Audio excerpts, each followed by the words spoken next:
Hello and welcome back to the next episode. Today I'm going to talk about one of the questions most of my clients have for me, and even people who randomly meet me and know what I'm doing for a living ask me, how did you come to do this work? Well, it is actually not that easy to explain. What happened, and I'm going to start at 2004, still living in Germany, and I was very sick. I was 33 years old, completely burned out. I had probably Crohn's IBS. Had been in pain for years. I had a very stressful corporate job. And so again, I was working in corporate.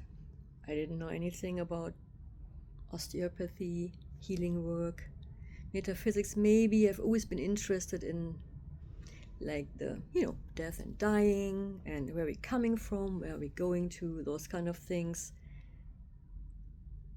And now that I think about it, I may have already been pretty empathic and feeling everything, but I just thought everybody feels the same. So I thought everybody was like that. Why am I always sick? I was always sick, not with big things, but those little things. And from birth, I had a fetal malposition, which means my right leg, that's an assumption, nobody took an ultrasound, so the assumption was that my right leg was twisted around the left one. So I had this torticollis, my hips were completely off, couldn't nurse nothing, and had a cast on my leg already as a newborn because my leg was completely floppy. And by the time I started walking, I was hobbling, so they started putting a little bit of a lift under my right leg. And as the years advanced, I think by age 5, I already had 3 centimeters under the shoe. So each shoe I was wearing, I could never just get a pair of shoes and just start wearing my shoes. So we always had to bring it to the shoemaker or the orthopedic shoemaker, and then put a lift under the shoe. So 2004, fast forward, because I'm going to go into detail about a lot of things in different videos. 2004, I was sick. I couldn't eat. I was in pain. I would make it to work. Like I said, in corporate, I had a pretty good position in finance and auditing, reporting, computer programming, that kind of stuff. I would make it to work Monday. Tuesday I was already falling apart. I think most of the time Thursday, Friday I had to call in sick. So with being sick, also started to like bullying at work. I didn't really know what was going on. I had private medical insurance, best insurance you can get in Germany, because at a young age I already made a lot of money. So I had the best insurance, professors, and everybody was just working, trying to do their best, but they never looked at the whole picture. Of course, I still had a lift under my leg, and I'm going to show I kept one pair of those shoes. Now I wish I would have kept some of the horrible shoes, because at one point I didn't just have, I think it was in maybe 2007, I didn't just have 3 centimeters under my shoe. I had like 4.5 under like a sneaker. It was just literally just the wedge. So this is one pair of shoes that I kept. So that's like a 3 centimeter lift. May not look like much, but any client that comes in who's just wearing a little boot for like a fractured toe or something, they're like, it throws my whole hip out. So you can imagine, from early on childhood, wearing a lift, my whole body grew around it. So I was like really sick, and I knew back in 2004, I'm like, okay, nobody knows what's going on. I don't know what's going on. This needs to change.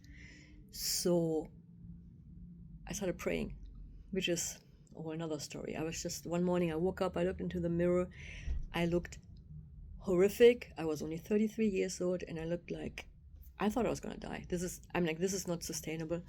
And I started praying, and which is, anyway, it is what it is. And I started meeting one person after the other that helped me. Just, sometimes just it looks like coincidence, there's never a coincidence. So in 2004, the physical therapist at the PT place where I used to go went on vacation, and I ended up with the owner of the physical therapy place. And he was a manual osteopath, so we had a lot of manual osteopath, not the DOs, how it's in the US, but European style osteopath. And it's the first time someone saw what was really going on with me, not like the PTs, oh, you have to strengthen this muscle, you have to do this and that. We didn't even focus on the muscles. He just focused on my viscera, couldn't even touch my abdomen. I was in so much pain. And he was the first person that said, you need to really get rid of that lift. So here I am, 33 years of having a lift. My whole body, to a lay person, it didn't even look bad. I was just like, sometimes people would be like, oh, why are you hobbling? Or they'd look at the shoe and they will see it, but usually you wouldn't really notice because my whole body had grown in that position, scoliosis and everything. So that was in 2004. That's when I met an osteopath. And yeah, from then on, that's when the journey began. And I'm gonna elaborate more in detail in different videos, shorts, of how all those changes occurred over the following years. So there were those decades of getting sick, and then there were the decades of reversing everything. But that's in some other videos. Thank you for listening.